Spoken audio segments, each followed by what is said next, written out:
The emergency bay of the Galactic Veterinary Institute shook violently as the massive starship tore through their atmospheric shield. Metal screamed against metal, and warning sirens blared throughout the facility. Director Veltash gripped the railing of the observation deck, his 4 eyes wide with shock as he watched the vessel crash land on their main platform. The ship's hull split open like an overripe fruit, and what spilled out made every doctor in the facility freeze in terror. The creature was enormous, bigger than anything Veltash had seen in his 40 years running the institute. Its body stretched across 3 examination platforms, covered in scales that looked like living crystal. But these weren't ordinary scales. They flickered and shifted, moving between solid matter and pure energy. One moment they were there, the next they weren't, existing in some impossible state between reality and something else entirely. Where the creature bled, reality itself seemed to break. The blood, if it could even be called blood, existed in multiple states at once. It was liquid, then gas, then something that had no name in any language. The drops that hit the floor burned through the metal, froze into ice crystals, and evaporated into glowing mist all at the same time. "Get Dr. Morthek down here immediately," Veltash shouted into his communicator, his voice cracking with panic. Within 3 minutes, the galaxy's most celebrated xenobiologist rushed through the doors. Dr. Morthek had treated over 4,000 different species in his long career. He'd saved lives that everyone else had given up on.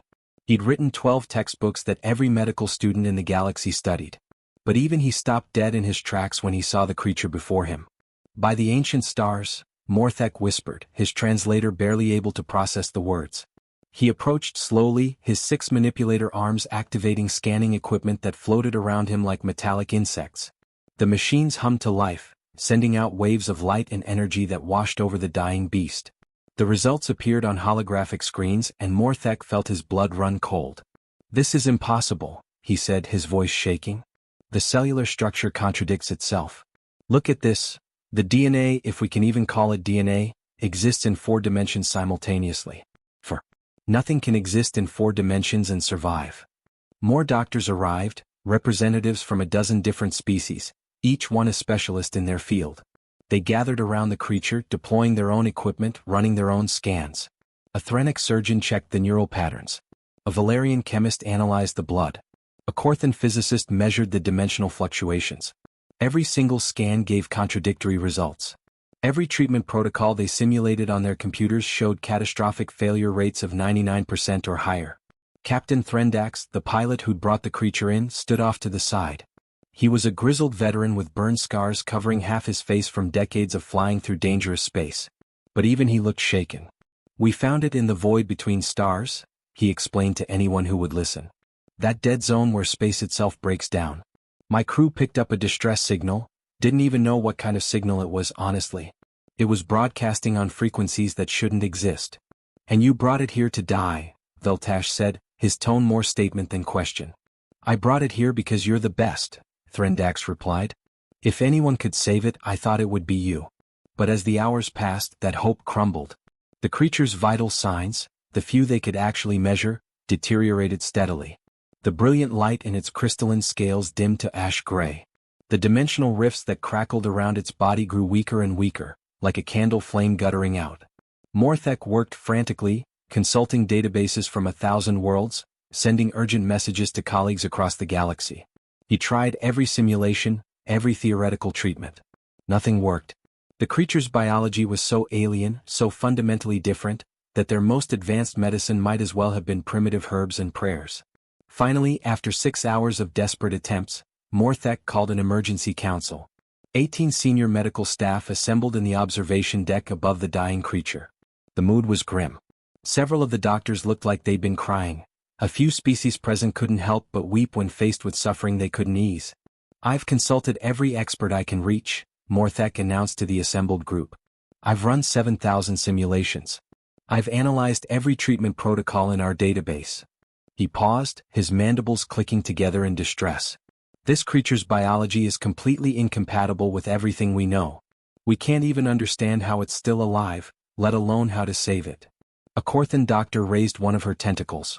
"What about the experimental quantum stabilizers? Could we?" 98% chance of accelerating its death," Morthek interrupted.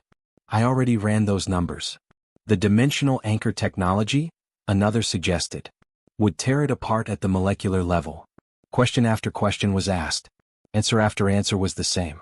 Nothing would work. The creature was going to die, and there was nothing any of them could do about it. There's another concern, Veltash added gravely. The creature's dimensional instability is starting to affect the station. We've had 3 reports of gravity fluctuations in the lower decks.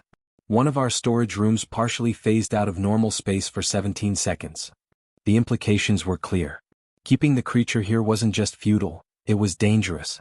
We need to vote, Morthek said quietly. All in favor of humane euthanasia? 18 hands, tentacles, and appendages rose. The vote was unanimous.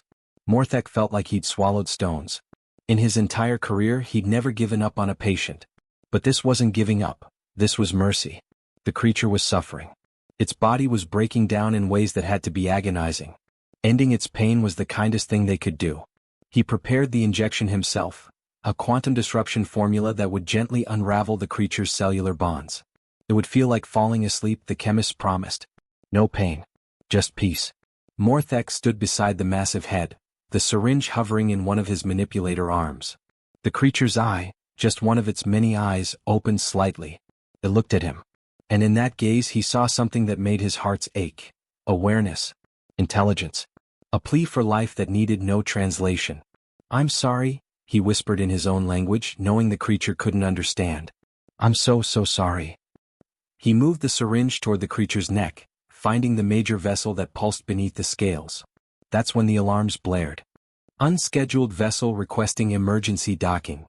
The communications officer shouted across the facility's intercom. They're claiming medical authority under galactic emergency protocols. Veltash slammed his fist against the console. Absolutely not. Tell them we have the situation under control. We're in the middle of a delicate procedure. Director, I've tried. They're not responding to hails. They're docking anyway. They've overridden our security systems. What? Veltash's 4 eyes went wide. That's impossible.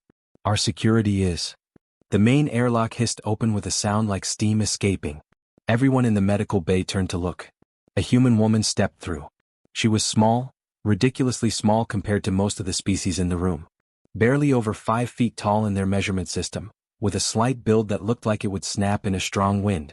She wore a simple blue uniform with Earth Medical Corps patches on the shoulders.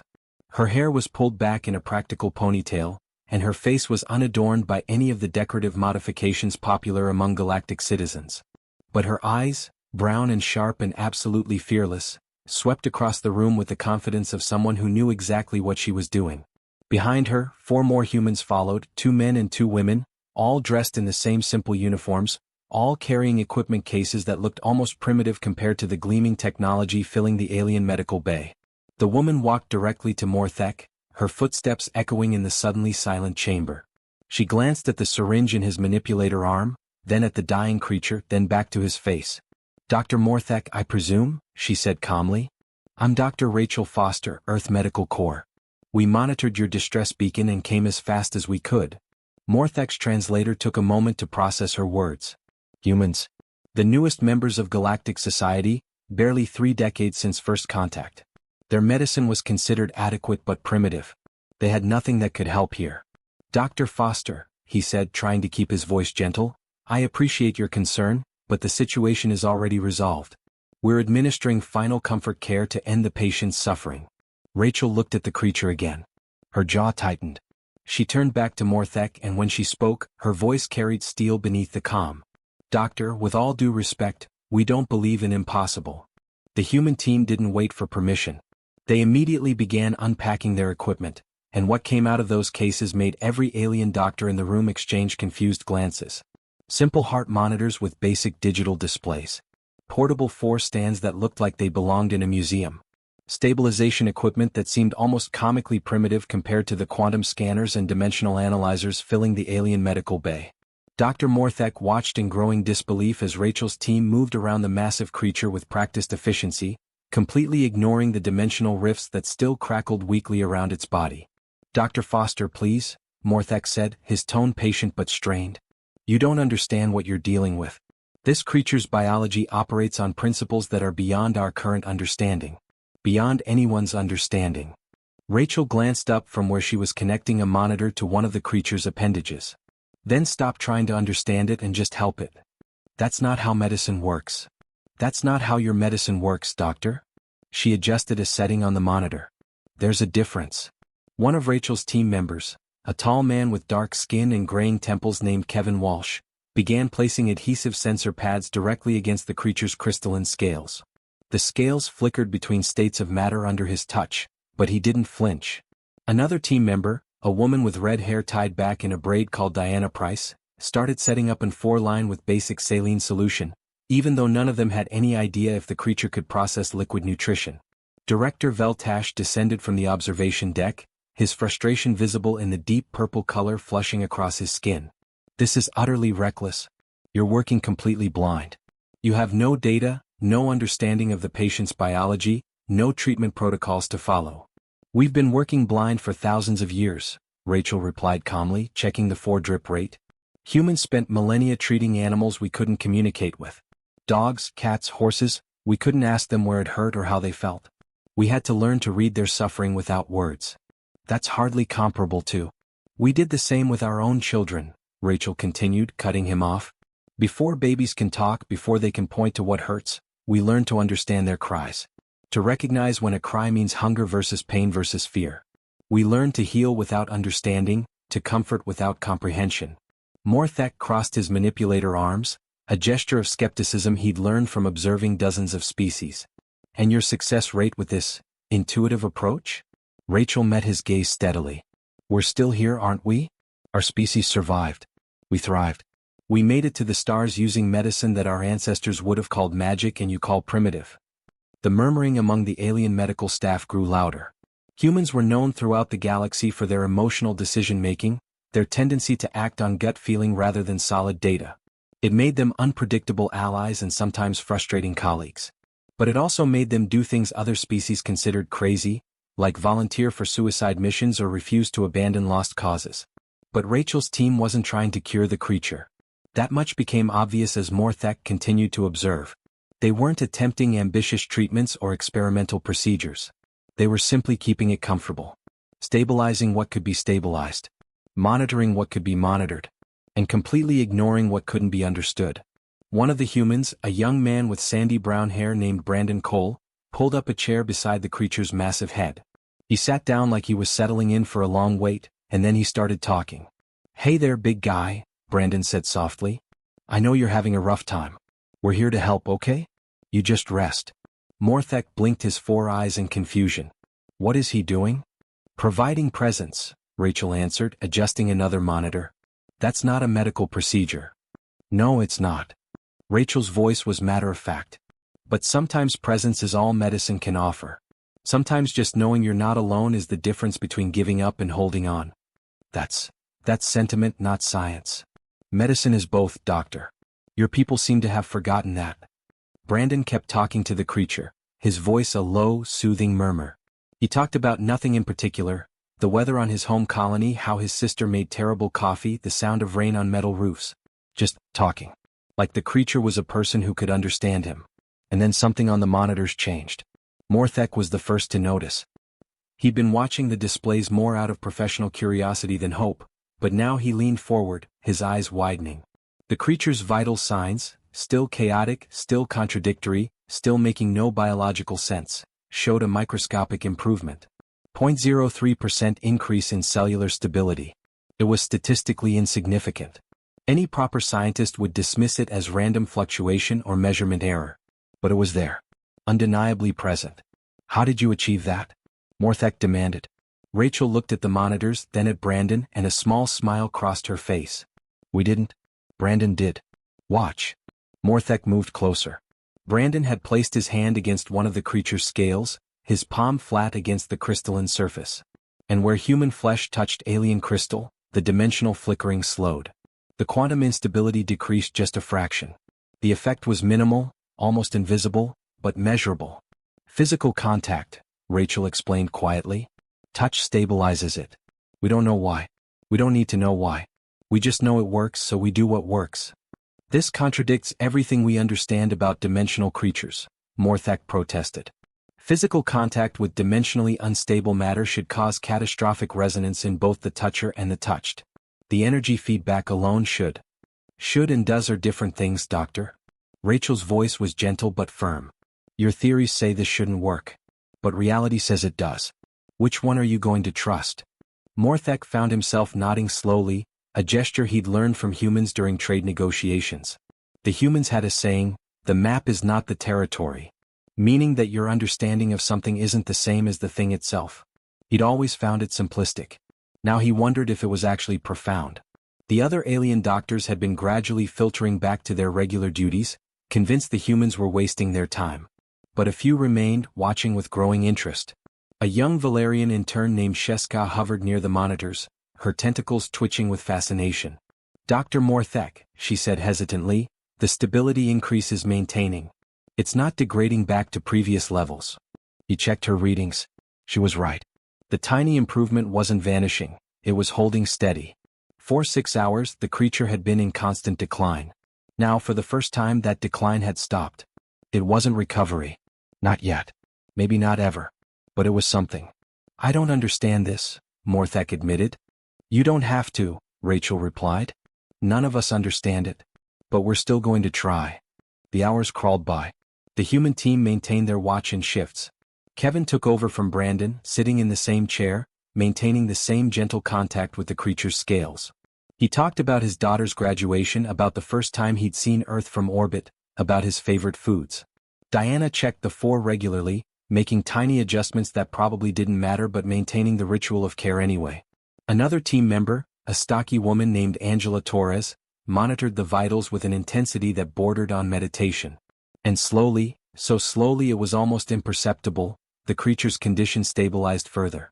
Not improving dramatically but not declining either. Holding steady. Fighting.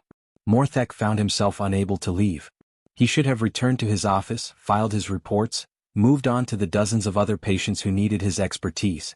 But he stayed, watching these humans work their strange magic of presence and persistence. Rachel caught him staring and walked over. You don't have to stay, Doctor. We've got this. I know, he said. But I want to understand. In all my years of practice, I've never seen anyone approach medicine this way. It's not really that different from yours, Rachel said. You use technology to measure and treat. We use intuition and observation. Both are valid. The best medicine probably uses both. She was about to say more when reality itself shuddered. The creature convulsed violently. Its scales blazed with sudden, blinding light that made everyone in the room throw up their arms to shield their eyes. Around the medical bay, impossible things started happening.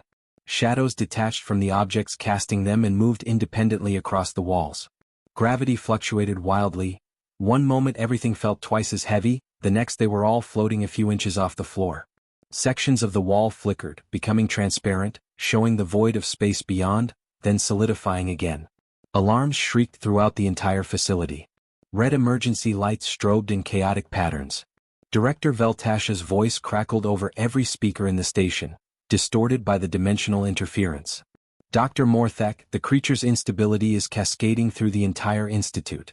We're showing reality fractures on 12 decks. We're evacuating all non-essential personnel immediately.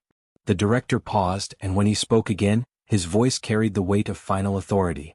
You have 12 hours to resolve this situation. After that, we're sealing off that entire wing and ejecting it into space. I'm sorry, but we can't risk the entire station. Rachel's team looked at each other.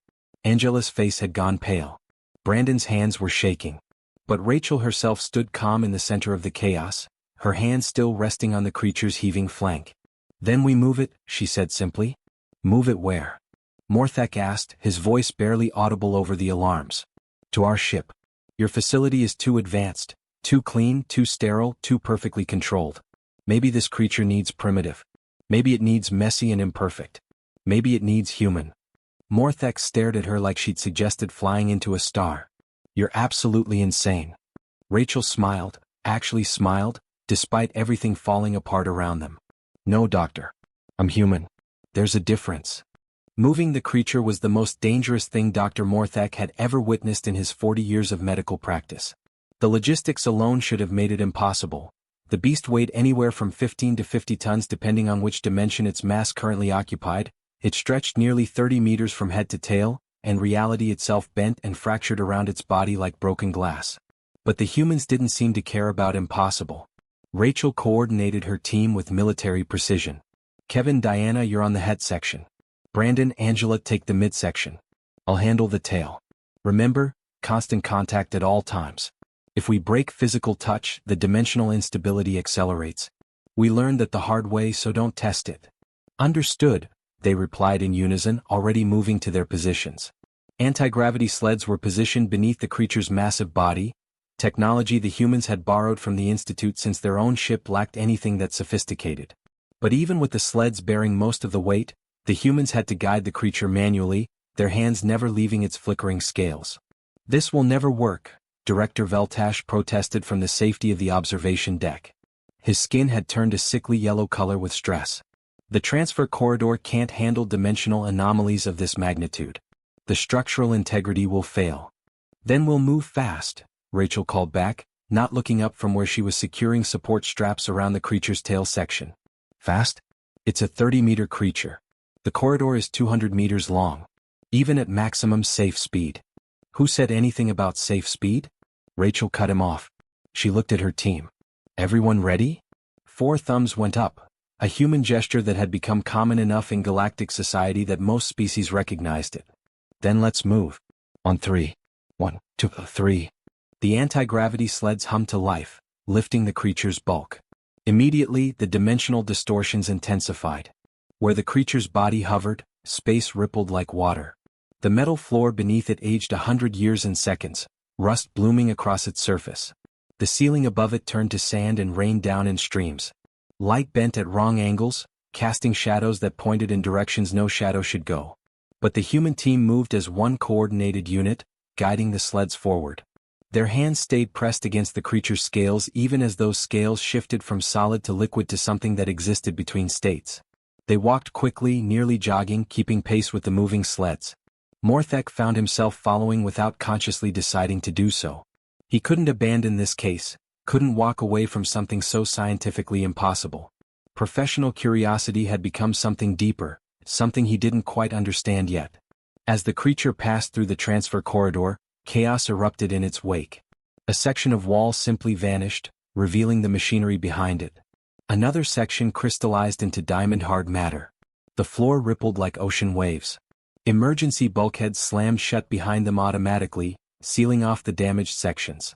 Keep moving, Rachel shouted. We're halfway there. Brandon stumbled as gravity fluctuated beneath his feet, but Kevin grabbed his arm and kept him upright. They didn't stop moving. Through it all, they maintained contact with the creature, their presence somehow acting as a stabilizing force. They burst through the docking collar into the human ship, and immediately Morthek felt the difference. The Institute had been all gleaming metal and perfect climate control, every surface sterile and precisely maintained. The human ship was messier, older. The walls showed scuff marks and repair patches. The air had a lived-in quality, warmer, with subtle sense of food and coffee and life. It felt less like a medical facility and more like a home. The medical bay itself was almost crude by galactic standards. No quantum scanners lined the walls. No dimensional stabilizers hummed in the corners. Just simple monitors, basic life support equipment, and a reinforced platform large enough to hold the creature. Lower it down nice and easy, Rachel instructed. The anti-gravity sleds descended, and the creature settled onto the platform with surprising gentleness. Its scales were dimmer than before, the constant flickering between states slower and weaker. It was dying, anyone could see that. But it was still fighting. Rachel immediately began establishing a rotation schedule, pulling up a digital calendar on a wall screen. Okay, we're doing 8-hour shifts. At all times, someone sits with our patient. Not just monitoring from a console, actually sitting beside it. Talk to it. Touch it. Let it know it's not alone. You're serious about this, Morthek said. It wasn't a question. Completely serious. The monitoring equipment is backup. The real treatment is presence. Angela raised her hand slightly. What should we talk about? Anything. Everything. Nothing. It doesn't matter what you say, what matters is that you're saying something. That you're there. Over the next 3 days, Morthek watched something that shouldn't have been possible. The creature stabilized. Not dramatically, there was no miracle cure, no sudden recovery. But the steady decline that had seemed unstoppable before stopped. The vital signs that could be measured held steady. The dimensional instability decreased to manageable levels. The creature's scales regained a fraction of their former light. Morthek spent more time aboard the human ship than back at the Institute. He told himself it was professional interest, scientific curiosity about their methods. But deep down he knew it was something else. He was learning something his people had forgotten. He was present during Diana's shift when he finally asked the question that had been bothering him for days. Diana sat cross-legged beside the creature's massive head, reading aloud from a book of human poetry, ancient words about nature and love and mortality. "How is this working?" Morthek asked quietly, settling down beside her. Diana marked her place in the book and looked at him. "Honestly, I'm not entirely sure. But I think it's because we're not trying to fix everything. We're just being here." "That seems insufficient. Does it?" Diana gestured at the creature. "Look at it, Doctor. 3 days ago your team said it had hours to live. Now it's stable. Weak but stable. But you're not doing anything. You're just sitting here." "We're doing the hardest thing in medicine," Diana replied. "We're accepting that we can't cure this but we can still care. There's a difference." Morthek was quiet for a long moment. Then he asked, "May I read to it?" Diana smiled and handed him the book. "I think it would like that." So Morthek read. His translator converted the human words into his own language, and he spoke them aloud in his clicking, chittering voice. The creature's breathing, or whatever respiratory process it used, seemed to deepen slightly, becoming more regular. That evening, Rachel found him in the ship's small galley, staring at a cup of human coffee that one of the crew had made for him. His species couldn't drink it, but he'd accepted it out of politeness. "You're wondering how we learned this," Rachel said, pouring herself a cup and sitting across from him. "Yes," Morthek admitted. "Your people have been in space for barely 30 years. Your medical technology is centuries behind most galactic species. Yet you're doing something we never learned." Rachel wrapped her hands around her cup, letting the warmth seep into her palms. "We spent 10,000 years taking care of beings we couldn't communicate with, Doctor. Our dogs couldn't tell us where it hurt. Our cats couldn't explain their pain. But we learned to see it anyway, in the way they held their bodies, the sounds they made, the look in their eyes." She took a sip of coffee before continuing. "And our children, before they could talk, before they could even point, we had to learn to understand their needs. Every parent learns to tell the difference between a hungry cry and a scared cry and a hurt cry. We learn to heal without words, to comfort without explanations. But this creature isn't a pet or a child." "No," Rachel agreed. "But suffering is universal. Fear is universal. The need to know you're not alone when you're scared and hurting, that transcends species. Your people tried to understand this creature first, treat it second. We just reversed that order." Morthek felt something shift in his understanding. His entire career had been built on knowledge. Understanding biology, mastering techniques, learning protocols. The idea that you could provide effective care without understanding seemed to contradict everything he'd been taught. But the evidence was floating in the next room, breathing steadily, holding on to life. "In medical school they taught me that emotion clouds judgment," Morthek said softly. "And they were half right," Rachel acknowledged. "Emotion without knowledge is dangerous. But knowledge without compassion."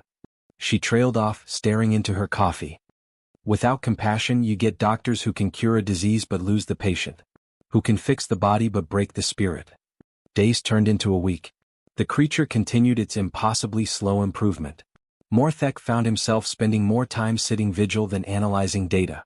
He'd catch himself talking to the creature during his shifts, about his career, his family back on his homeworld, the first patient he'd ever lost and how much it had hurt.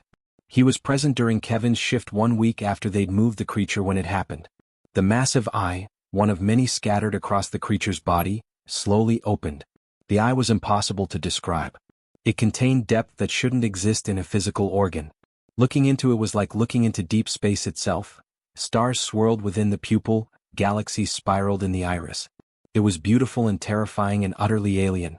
The eye focused, first on Kevin, who froze with his hand still resting on the scales. Then it swiveled, without the eyeball moving, space itself seeming to rotate instead, until it found Rachel, who had just entered for the shift change. And finally it found Morthek. In that gaze, Morthek felt seen in a way he'd never experienced. Not just observed but understood on some fundamental level. Then every monitor in the medical bay shrieked warnings. "Rachel!" Kevin shouted. "It's happening." The creature's body began to change. Scales rippled like water in a storm. The massive form contracted, then expanded, then contracted again. The dimensional readings spiked to levels that should have torn the ship apart, reality itself screaming in protest at what was occurring. Should we sedate it? Angela shouted from the doorway, already reaching for emergency medications. No.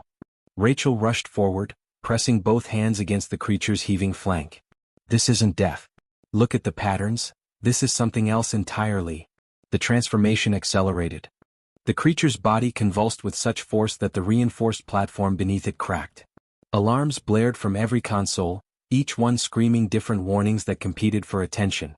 Temperature readings showed the creature's surface fluctuating between absolute zero and the heat of a star's core.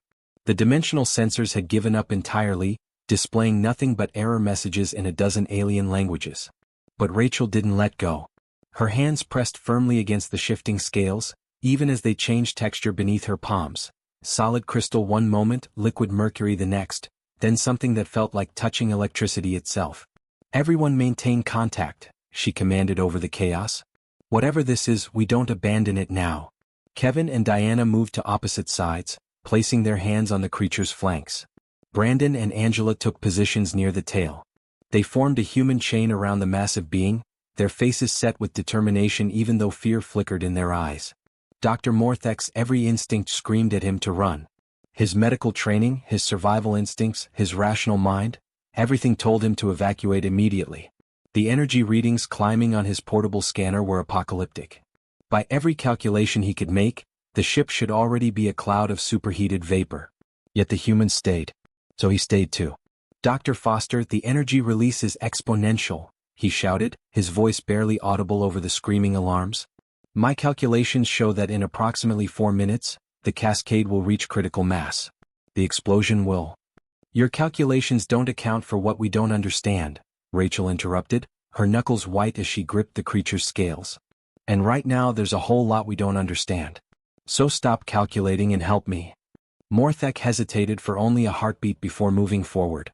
He placed 2 of his manipulator arms against the creature's side, feeling the impossible wrongness of its surface. Every nerve in his body wanted to pull away, but he held firm. The creature's scales began falling away. Not breaking off, falling away, like autumn leaves drifting from a tree. Each scale that detached dissolved into motes of light before hitting the floor. And beneath the scales, something else was revealed. It looked like a cocoon but made of material that hurt to look at directly. The surface seemed to be woven from solidified spacetime itself, threads of reality twisted and compressed into a protective shell. Light bent around it at impossible angles. Where Morthek focused his eyes, his vision blurred and doubled. It's metamorphosing, Rachel breathed, her voice filled with sudden understanding. Oh my God. It was never dying. It was changing. The realization hit Morthek like a physical blow. His people's advanced medicine, all their technology, every treatment protocol they'd tried, they'd all been fighting against a natural process. They'd been trying to prevent what needed to happen. They'd been killing it with their attempts to cure it. We were making it worse, he whispered. Every intervention, every treatment. We were interrupting its transformation. But you didn't know, Rachel said, her voice gentle despite the chaos around them. How could you know? You'd never seen this before. The cocoon began to crack. Fissures spread across its surface, glowing with light that existed in colors the human eye wasn't designed to perceive. The crew members cried out, squinting against the brightness, but they didn't let go. They couldn't see properly, could barely think through the sensory overload, but their hands remained pressed against the cocoon. Kevin was crying, tears streaming down his face. Come on, he whispered. You can do this. We're right here with you. Diana's voice joined his, speaking in a language Morthek's translator couldn't parse at first before he realized she was praying. Ancient human words passed down through generations, calling on forces beyond understanding for protection and strength. The cocoon split with a sound like the universe taking a breath. Energy poured from the opening, not destructive force but something else. Something that felt almost like joy made manifest. The wave of energy washed over everyone in the medical bay, and for a moment, Morthek felt something he'd never experienced.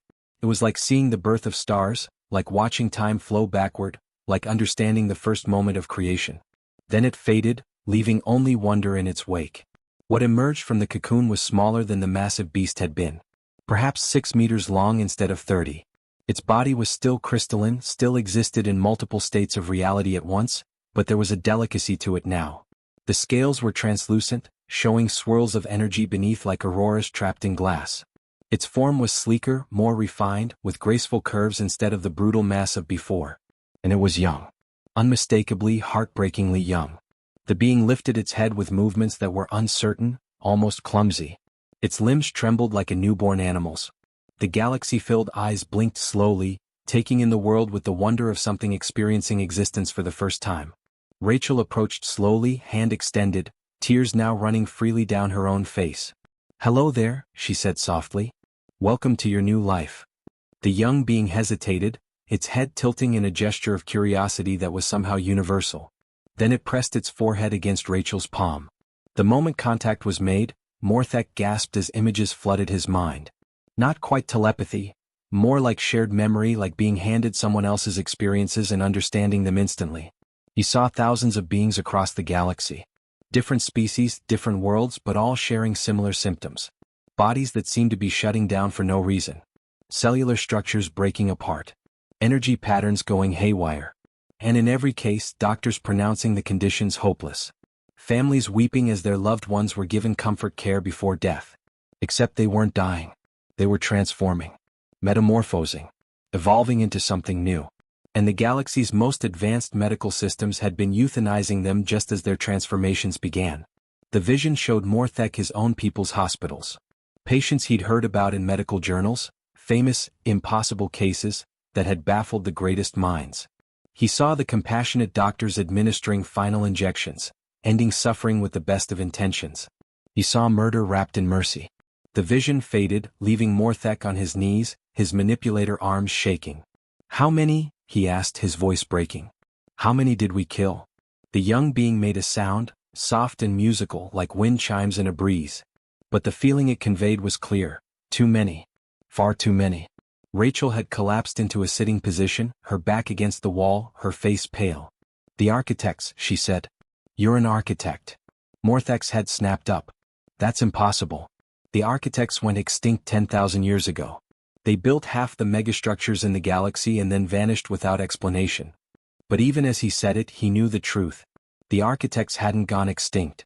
They'd gone into metamorphosis, a species-wide transformation that probably took centuries.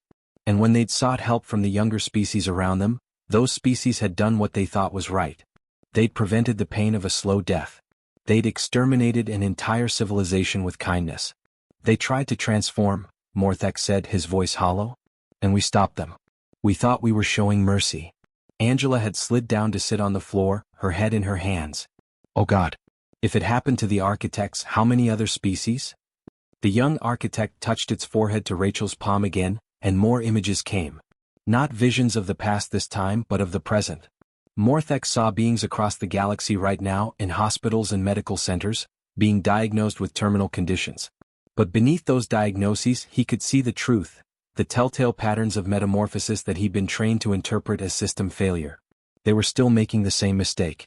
Still ending lives that were trying to transform into something new. But the architect showed them something else too. A way to tell the difference. A sense, an instinct, a perception that could distinguish between true death and transformation. The young being could teach it, pass on the knowledge like a gift. "We can learn this," Rachel said, understanding flooding her features. "We can teach others. We can stop this from happening." Brandon had been silent through all of it, but now he spoke up, his voice rough with emotion. "How do we even begin to fix this? How do we tell the galaxy that we've been getting it wrong for thousands of years?" "We start with the truth," Rachel replied, getting to her feet with visible effort. "We document everything. We present the evidence. We teach anyone who'll listen." Kevin nodded, already moving to the communications console. "I'll start compiling the medical data. Everything we've recorded since we brought the creature aboard. I'll work on the transformation markers," Diana added. "Compare our readings from before and after. Show the progression." Morthek rose slowly, his worldview shattered and rebuilding itself into something new. "I'll contact the Galactic Medical Council. They'll need to hear this from someone they trust. Someone they know." The young architect made another musical sound, and this time Morthek's translator finally caught the meaning: gratitude. Deep, profound gratitude that transcended language. "We need a name," Angela said, approaching the being carefully. We can't keep calling you the creature, or the architect. You're a person. You deserve a name. The architect touched Rachel's hand again and she laughed. Actually laughed despite everything they just learned, despite the weight of 10,000 years of mistakes pressing down on them all. It wants to be called Echo, Rachel said, smiling through fresh tears. Because it's the echo of a species everyone thought was gone. A reminder that they're still here. Still trying to survive. Echo's scales brightened, shimmering with light that seemed to pulse with happiness. Morthek activated his personal communicator, his manipulator arms steady now despite the enormity of what he was about to do. Director Veltash, cancel all evacuation protocols. Contact the Galactic Medical Council immediately. Tell them we have information that will change everything they know about end-of-life care. He paused, looking at Echo, at the humans who'd refused to give up, at the medical bay that had become the birthplace of a revolution. Tell them we need to talk about mercy and what it really means to save a life. 6 months after Echo's emergence, the Grand Hall of Medicine on Station Kepler 442 was packed beyond capacity. Representatives from over 300 species filled every seat, lined every wall, and crowded into every available space.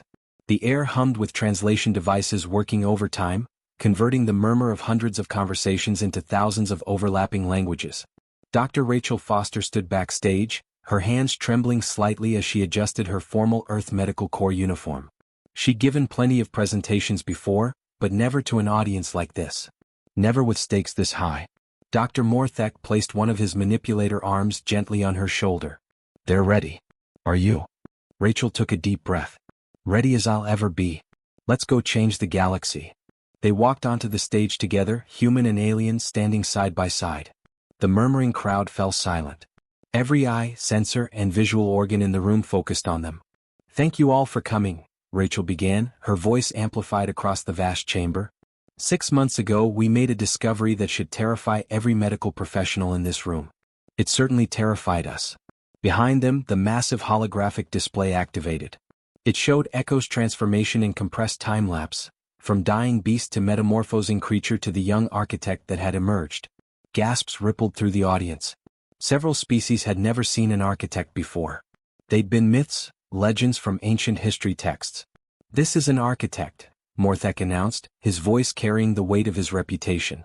A species we believed extinct for 10,000 years. We were wrong. They didn't die out. They underwent species-wide metamorphosis. And when they came to us for help, we killed them. The silence in the room became oppressive. No one moved. No one spoke. We didn't mean to, Rachel continued. Every doctor who administered euthanasia believed they were ending suffering. They looked at the symptoms, cellular breakdown, system failure, impossible biology, and made the compassionate choice to prevent a slow death. But they were wrong. We were wrong. The holographic display shifted, showing medical records from across the galaxy. Case after case of terminal patients who'd been euthanized over the past century. The data was overwhelming, damning.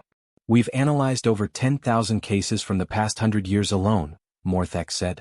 Our conservative estimate is that 18% of cases deemed terminal were actually beings undergoing biological transformation.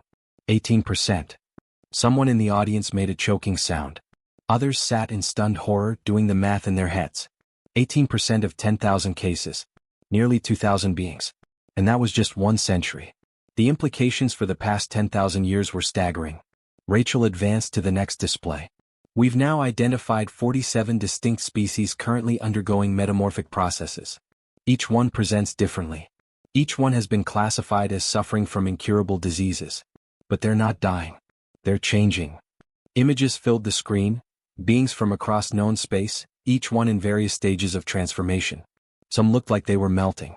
Others seemed to be crystallizing. Still others defied description entirely. Human medical teams are currently deployed across 12 systems, Rachel continued. We're providing what we call presence care, maintaining comfort and support without intervention while transformation completes. It's not about curing them. It's about staying with them through the change. Kevin Walsh, now recognized as one of the leading experts in transformation medicine, stepped forward to present the next section. The key difference between death and transformation lies in pattern progression. We've developed new monitoring protocols that track these patterns over extended periods. He pulled up comparative brain scans showing the subtle differences between neural tissue that was failing versus neural tissue that was reorganizing. To the untrained eye they looked identical. But Kevin highlighted the patterns, the rhythms and cycles that indicated transformation rather than decay. It takes time to see these patterns, Kevin explained. Hours, sometimes days of continuous monitoring. That's why presence care is so important. You can't make this diagnosis with a 10-minute scan. Diana Price took over, presenting success rates that made the audience lean forward with renewed interest. Of the 317 cases we've provided presence care for in the past 6 months, 82 have completed transformation successfully. Another 150 remain in process. We expect most of them to complete transformation within the next year. She paused, her expression sobering. 85 were confirmed as actual terminal conditions. For those patients, we provided comfort care that allowed them dignity in their final days. They weren't alone. They weren't treated as failed cases. They were cared for as people. An elderly physician from the Threnic Empire stood, his voice shaking with emotion. You're asking us to do less. To wait instead of act. To sit with patients while they suffer instead of ending that suffering quickly. This contradicts everything I was taught in medical school. Rachel met his gaze steadily. With respect, doctor, we're not asking you to do less. We're asking you to expand your definition of action. Providing comfort is action. Maintaining vigilant observation is action. Staying present through suffering instead of running from it is action. And sometimes, those actions save lives that aggressive intervention would end. Morthek stepped forward. I understand your resistance, doctor. I felt it myself. I stood with a syringe in my hand, ready to end what I thought was suffering. I was so certain I was doing the right thing. His voice dropped. I would have killed Echo. I would have murdered the last hope of an entire species, and I would have done it with compassion in my heart. The raw honesty in his words silenced any further protests. The presentation continued for another 2 hours. They showed training protocols, equipment modifications, philosophical frameworks for approaching uncertain cases. They presented testimony from families who'd watched loved ones complete transformation, from patients who'd survived because someone refused to give up on them. And they introduced Echo. The young architect floated onto the stage, scales shimmering with light that made the entire audience gasp. Echo was larger now than 6 months ago, nearly 8 meters long with greater control over its dimensional nature. It moved with grace and purpose, no longer the clumsy newborn that had emerged from the cocoon. Echo approached the podium and touched Rachel's hand. The gesture was simple, but everyone in the room understood its meaning. Partnership, friendship, gratitude. Echo has offered to help train medical professionals, Rachel announced. It can teach you to perceive the difference between death and transformation. The sense can be learned, passed from teacher to student like any medical skill. The debate that followed was fierce. Species argued about resource allocation, about legal implications, about the ethics of observation versus intervention.